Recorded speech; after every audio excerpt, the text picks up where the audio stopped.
We continue antiderivatives. Remember that the antiderivative of a function is the function whose derivative is the original function.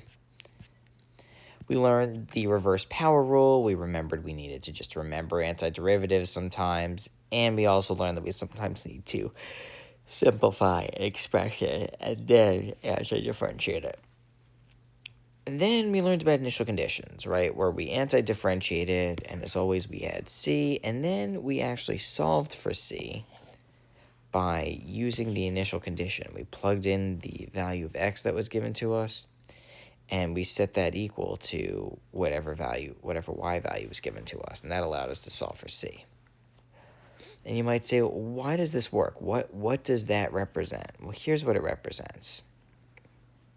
If we have this function right here, right, this was our antiderivative, then depending on what value we set C equal to, right, maybe here I can set C equal to -3, right? Oh, never mind. I guess I can't do it more than at one time. Anyway, depending on what we set C equal to, do we see that the shape of the function is not changing? It's just shifting up and down, depending on what C equals.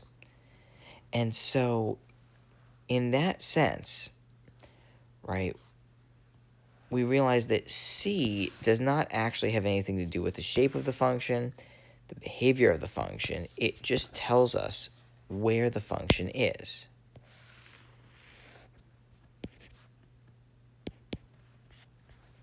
So 1/3 x cubed plus cosine of x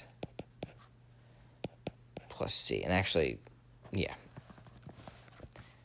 What was that for? When C equals -3.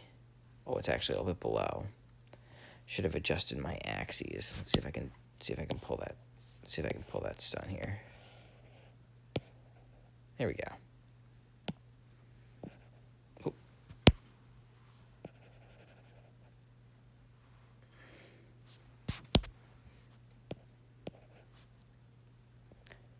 Right, so depending on what C equals,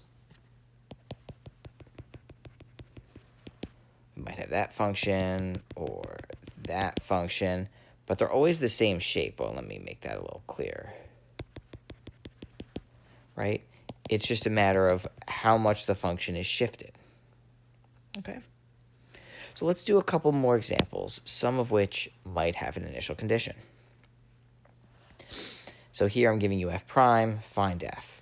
Well, here, f of x is going to equal, we keep the root 3, and we know the derivative, or sorry, the antiderivative of x squared is 1/3 x cubed. Right? Remember, add 1 to the denominator, stick it in the power. Or maybe I should say add 1 to the power, stick in the denominator. Minus, again, add 1 to the power, stick it in the denominator, and we add C. Right, we're done. Here, f of x equals, and you might think it's 0, but that's the derivative. Here it equals 8x plus C. Same problem, except we have an initial condition. Here, f of x is going to equal 8x plus C.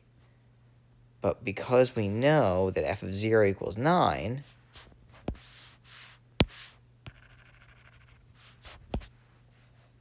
we have that f of 0 equals 8 times 0 plus 6 plus C, and that equals 9, which means that 0 plus C equals 9, which means that C equals 9. And so we should always write our final answer then, f of x equals 8x plus 9. Okay.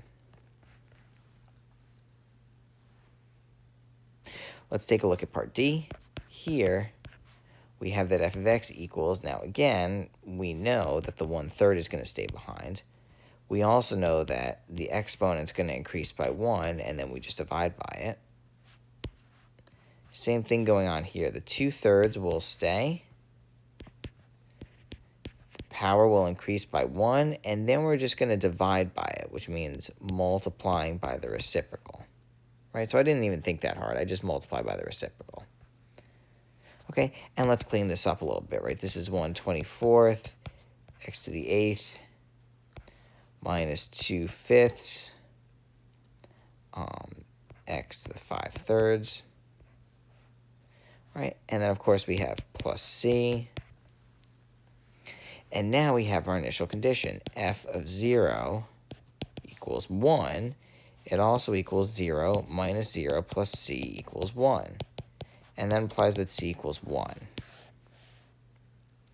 So we're left with f of x equals 1/24 x to the 8th minus 2/5 x to the 5/3 plus 1. Okay, so that's our final answer. Now remember, we can apply this to real-world situations. And this is a bit contrived, but there are problems similar to this, right? Where we have something given, let's say acceleration, and we want to find velocity. And maybe we don't even want to find velocity, actually, we want to find the position of the car. They don't even give us the velocity.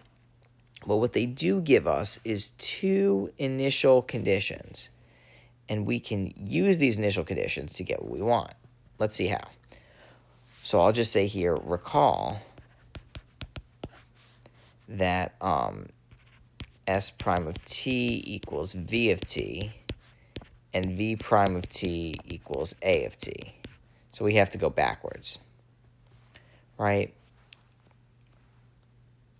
So v of t is going to equal the antiderivative of a of t, and that's going to be 1/3 t cubed minus 2t squared. Think about how I got that. Plus 6t plus c. Okay, now normally we would stop there, but we do know that v of 0 equals 5. Okay. So v of 0 equals 0 minus 0 plus 0 plus c equals 5, and that implies c equals 5. So I guess v of t really equals 1/3 t, well, that's a third t cubed minus 2t squared plus 6t plus 5. But really we're interested in finding the position function. So s of t is going to equal, well, now we have to take the antiderivative again. Again, we know the 1/3 is going to stay. And we know it's going to be something times t to the 4th. And what is that something? It's just 1/4. The -2 is going to stay. We know we've got t cubed. And we just put the 1/3 on the side. Same thing's going on here. We have 6 times 1/2 t squared plus 5t and plus c. And, of course, we're going to simplify all this to 1/12 t to the 4th minus 2/3 t cubed plus 3t squared plus 5t plus c.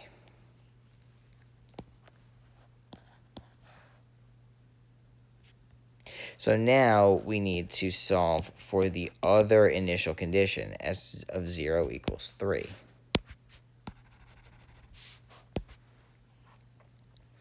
So again, we have 0 minus 0 plus 0 plus 0 plus c equals 3. Not the most exciting initial condition I know, and that implies that s of t equals 1/12 t to the 4th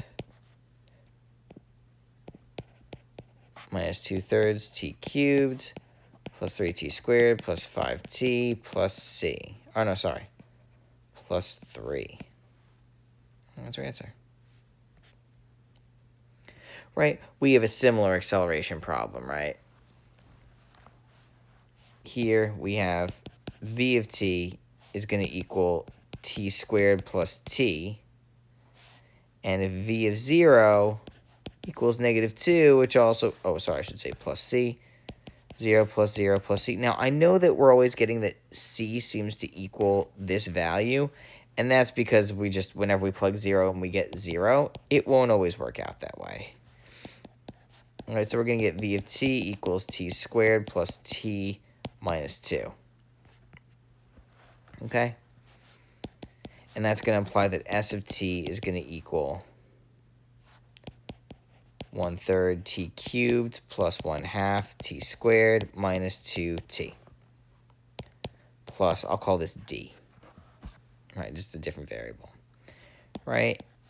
And I guess I won't write implies here, but s of 0 equals 0 plus 0 minus 0 plus d equals 3. And that implies d equals 3. Sorry, I forgot to write over here c equals -2. Right, anyway, this implies that s of t equals 1/3 t cubed plus 1/2 t squared minus 2t plus d. Oh, no, sorry. Plus 3. That's our answer.